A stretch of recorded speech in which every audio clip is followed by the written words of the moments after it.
Hello and welcome to this special episode of Strawberry Patches podcast. My name is Marina and today I will tell you all about my passion for hand-knitted toys, especially these ones designed by Cinthia Vallet, and I will tell you all the things that I have learned and that I can maybe hopefully inspire you to make one of these. And of course I will show you each and one of them, and they will be playing a little dress up today.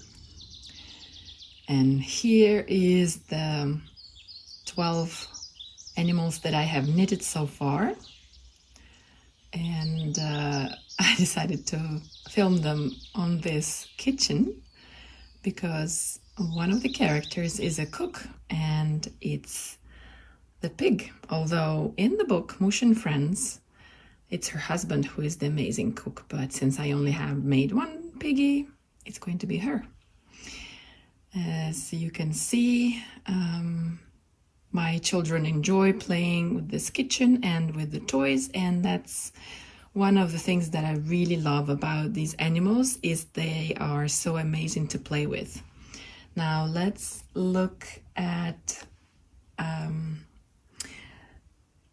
each of them separately. As you can see, they are all having wonderfully different clothes to wear, and here I'm going to show you some more clothes that they have. And just quickly to show you the patterns that I've been using. This is the very first one that I have used about 3 years ago now, 2.5 years ago, for my first Bagno Adil, and I've made 4 pajamas like this from then on. Then last year I bought this book and I became truly obsessed. I think I have 4 more animals to finish from here. And this is Cinthia, the wonderful designer who has come up with this amazing book.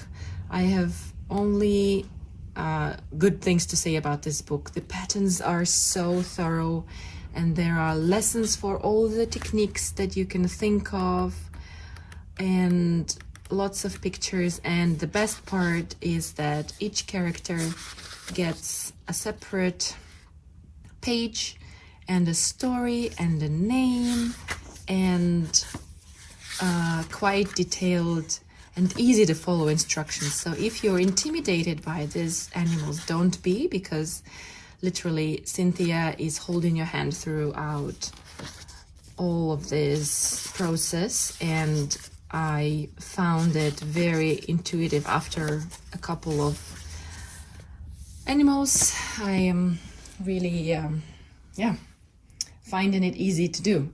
Now, before I show you all the other things, I just wanted to show you the tools that I'm using. So here's one more pajamas that I'm working on. As you can see, this process involves a little bit of fine needle working, and as well as using some DPNs, I'm also using some what are they called? These needles, and some more needles to hold your stitches while you're working on the foot or the arm. You can hold the other stitches here. This one is going to have some fun buttons, and I also use this a lot because there'll be lots of kitchen stitching and lots of stitch markers to mark things, and I also use different colored thread to mark the ears and the eyes. And I wanted to mention this because I find it very important that there are beautiful eyes on these animals, and at first I had trouble finding them, and 2 of my first animals have stitched eyes, but the others, they have these really lovely plastic ones, safe toys, and they come in different colors. The latest bunny that I have done has blue eyes. These ones are gray-brown, and they are different circumference. I like the 6mm and the 4.5mm for small ones. Anyways, And I've become so obsessed to the point that I decided to dye up my own yarn for this. So this is going to be another cat.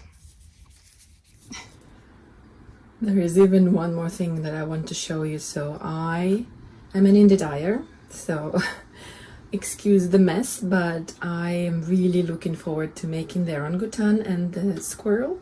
And I didn't have that color, which is like this burnt brown towards red, so I'm dyeing one right now. And I'm quite happy with how it's on the border with orange and brown. Yay! Stay tuned for that, and look forward to other episodes where I will be knitting with it. Anyways, back to the toys.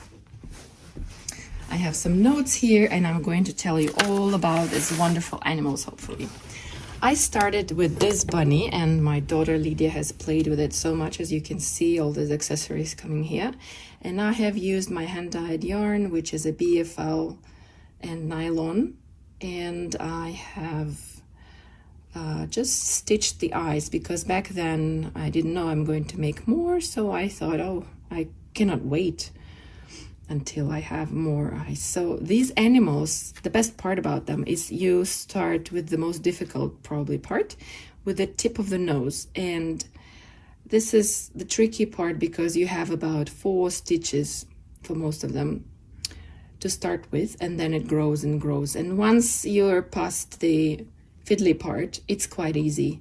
And then you do the eyes and ears, and when you're around here, it looks already live, because Cinthia encourages you to do the eyes and embroider the face before you continue working the whole toy seamlessly.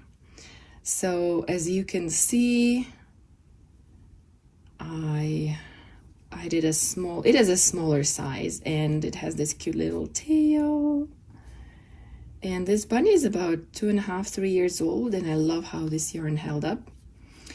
And actually this pattern, this dress is not the original dress for her. This was my second bunny, and this is the PJs that come in the pattern.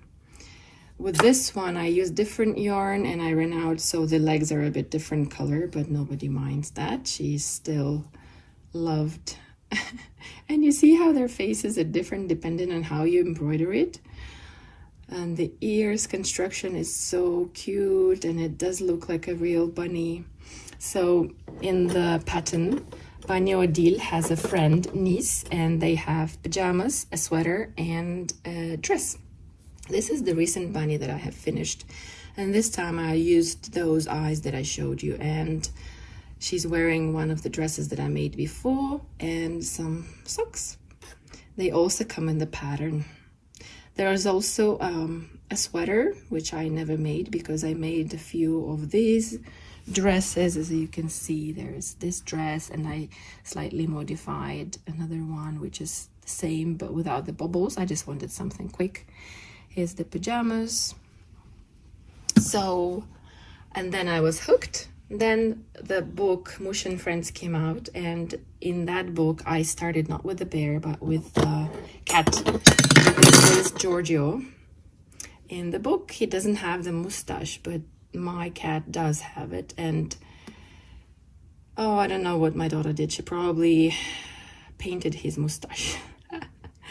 Anyways, this is Giorgio the cat, and he has this wonderful pants and this cable work sweater and a bag, tote bag, and this really cute tail, which I added a bit of different color to the tip of the tail. And oh, he is one of my favorites. I probably like him because I like cats in general, but also because, I don't know, he has a character with his funny mustache, not mustache, whiskers. And yeah, my girls love putting something in the bag. We've made a tiny book about things that he might have drawn. And my youngest daughter tries to read that book as well. So my daughters are 5 and 2. And literally, we play every week, almost every day. So next one will be my piggy. In the book there is Alphonse and Mira the pigs, but my piggy is called Lucy. And she has the skirt, which is worked the same way as the dress for Aggie the sheep. And I did a simple sweater, which I think this one is from her pattern. So Lucy is worked also from the tip of the nose, but you have a little square that you knit, and then you work around, and then you mark the eyes, you embroider the face, you do the ears. Look at the shape of the ears. And then you do the head and these cute, what are they called, charters?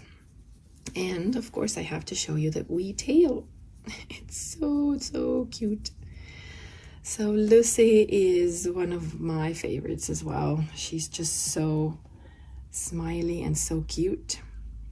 I think one of the next ones was Aggie. Of course I knew I had to make the sheep because I love wool and spinning and dyeing yarn and knitting, so I had to make her.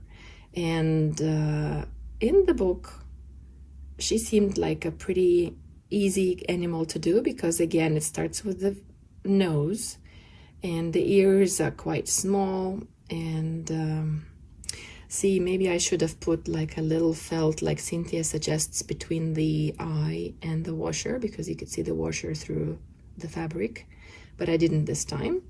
So here for the contrast in color for the hoofs, I used my hand spun yarn, which is from alpaca fiber actually.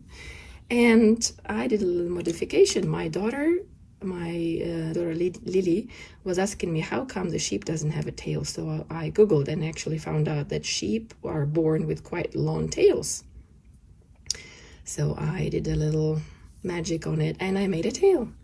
So Aggie the sheep has in the pattern, she has a little backpack or bag, which I still have to make, this dress and this wee jacket.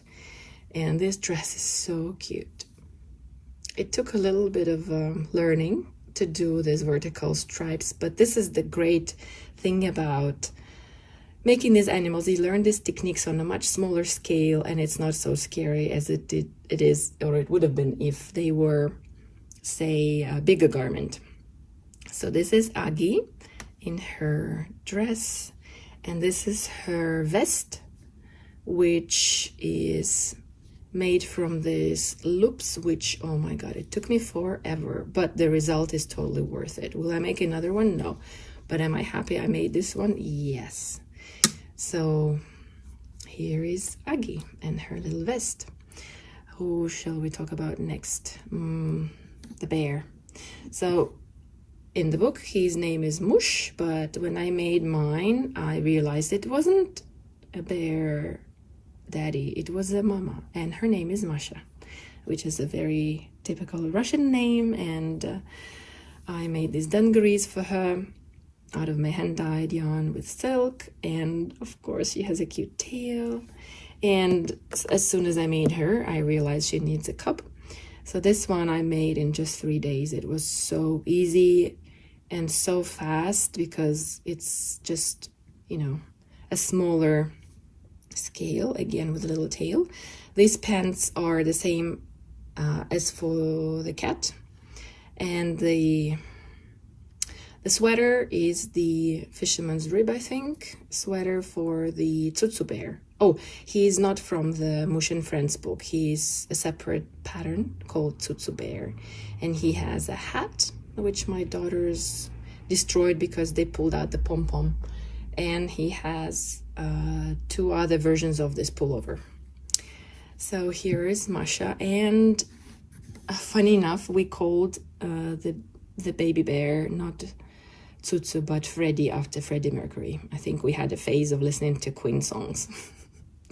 And then it was my daughter's 5th birthday coming up, and I asked her if she wanted me to make her an animal and which one would she choose. And I think, not surprisingly, she chose a Dunkey, because I think he's the most handsome one of all of them, and his dungarees are just stunning. They feature 5 pockets, and he's quite a tall, handsome man, Dunkey. And the dungarees are so much fun to play with because he can put his hooves in the pockets. You can put other stuff like little buttons and treasures in the pockets, in this one, and in the back pockets. And look at that tail. Isn't it so cute? And of course, contrast color for the hooves. And he's just so cute. So my daughter has been sleeping with him since she got him for her birthday. She loves him so much. And yes, I dyed this color because I didn't have anything. I tend to gravitate to more light colors, so I had to dye this one for him. And I'm sure there'll be more because when I want to play with these toys with my youngest, my oldest daughter wouldn't let us play with him because he's so precious. So there'll be more. And I think next one was Nana. Oh, his name in the book is Horatio, the donkey, but my daughter just calls him Dunkey. Next one is Nana the duck, the lady duck. Oh, she, if you can see, she has the same color skin and it was the same yarn. And at first I thought, oh, she's gonna be so easy to make because there's no ears. The mouth is quite easy to make, but whatever. This is even, it took me longer than the ears on some animals because each of these feathers is like a tiny little toe. And obviously she has both wings. And what's more, she has feathers on her tail, which are 3 separate feathers. But the best part about her, well, of course, she has this wonderfully woven basket-looking bag, which is very handy when you play with little daughters. She has this really nice dress or vest, which is knitted sideways. And then there are little seams here. It's knitted sideways, 2 panels, and then they're seamed together, and the stitches are picked up for the neck. And it was so much fun to make this vertical stripes of different scraps of yarn. And since she's the lady duck, she of course has 2 little chicks, ducklings, which in the book there are 2, but I only made 1. Again, tiniest feathers to work on, tiniest feathers here, but so cute. Isn't he cute? I decided not to embroider the nose because I just wanted to finish quickly. And the vest for this one, I don't know why, but it took me forever to finish because I did not really enjoy, I don't know, there's something about this pattern that looks like the reverse, but actually this is the right side. And is it the last one? No, almost last one. Another of the Mouche friends is Billy the Raccoon, which is a girl, and she has very sort of like color work face. And I like it how Cinthia makes you knit with both strands until you drop one color. So that, it's very clever. There's some feeling poking out, but it has been played and played with. This animal is a bit more chubby, I would say. And she has this tiny little shorts and a cute little top and a wonderful squishy big tail to play with. So Billy is also here, and she enjoys interchanging clothes with Freddy, Mimosa, and Mimi the mouse. The mouse, well, Cynthia's pattern for this one is called Sadie Souris. Souris is French for mouse, and her name is Sadie in the pattern, but we called her Mimi. And this one is so funny because of this pointy nose and the funny smile, and I just think she's such a little sneaky little funny character. And I loved using the pink for the paws and this really long mousy tail. And the dress, it's supposed to be one color, but I'm so happy I chose to color block it and use red for the top and white for the lacy bit. I quite like it that way. And so with these animals, you learn so many techniques because, well, I did anyway. There's lots of, not wraps and turns, but turns around to shape the head. And I would say if you have never done socks after making one of these animals, you will be able to make socks for sure, because it's basically the same techniques. You do turns, you do Kitchener stitch to close the ears, and you graft. Usually, since you start from the tip of the toes, you then do the ears, nose, and embroidery, and then you continue, usually one arm, then another arm, then the body, and then the leg, and another leg, and then you do the tail, and then you stuff the animal, and then you close the gap between here.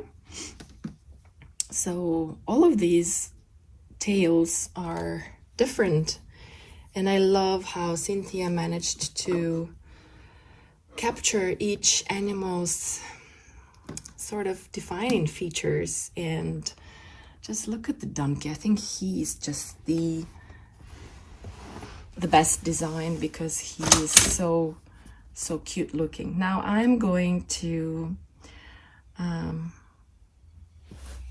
change them into different clothes and show you just how you can play with them. One more thing I wanted to mention is the stuffing for the toys. At first I used this synthetic fiber, which is a special fiber that is sold at craft stores, and it comes with this in this tiny little like bowls, and it's synthetic, and it probably would make it very easy to wash the toys and quite easy to stuff them with. But the thing about it is that if you don't stuff your toys quite densely, then like some of the toys would have like the arms would get thinner at some point because it tends to move inside the body. And this is the wool that is an off product from one of the mills that I recently visited here in New Zealand, and I was lucky to get a whole bag of it here, and I stuffed my latest toy with it, and I'm really pleased with how dense I was able to make the toy. And this is natural fiber, this is 100% wool, and I don't know how it will wash, but it will definitely be a nice and non-plasticky solution for stuffing your toys. So these two options I think are both good, depends on what you prefer. Okay, here they are. As you can see, they have changed into different clothes, and Freddy now is wearing Billy's little striped top, and Giorgio is now wearing a dress which is from the sheep's pattern, which I think looks rather cute on her now. Aggie is enjoying wearing this little PJs, which my 2.5-year-old loves buttoning and unbuttoning and working on her fine motor skills. Amazing thing for toddlers. And Lucy is now wearing a jumper that I initially made. Actually, I made for her, but then for a long time, Giorgio was wearing it because I didn't quite like the colors that I chose for this vest, and I thought that the orange looks best on dark color. Who else is next? Billy is also wearing a dress pattern from the sheep pattern, but I omitted the stripes. And Mimi the mouse has the vest that the pattern is from Billy's little top, and the only thing is I knitted it out of my hand-spun yarn. So I dye fiber and then I spin it, and this one is a gradient. And then I thought I'd make a little scarf and have this shiny button here that my daughter's picked, and I think it looks just perfect. I love how there are so many ways to play with these guys, and I think Cinthia is just a brilliant designer. And definitely, if you are into making toys, do give this book a go, or if it's not available, you can buy her individual patterns, which let me show you.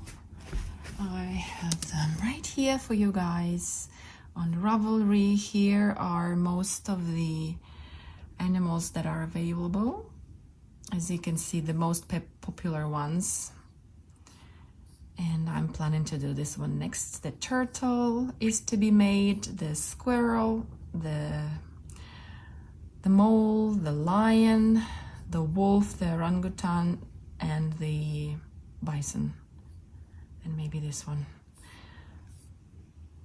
So if you have any questions, you can pop them down below and I'll be happy to answer them. The link to Cynthia's page on Ravelry will be in the description box. And I do hope that you enjoyed this video, and yeah, if you did, give me a thumbs up and subscribe, and I will be sharing more of my yarny adventures with you later. Do give this toys a go if you like knitting small things and if you have tiny people in your life. I found them super delightful. Bye bye, thanks for watching. Hi Mama, guess what? I was just on television. I was being filmed, can you believe it?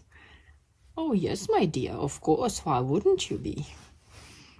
Hi brother. Look, I was showing off my new vest. It wasn't you they were looking at, it was me, Mimi.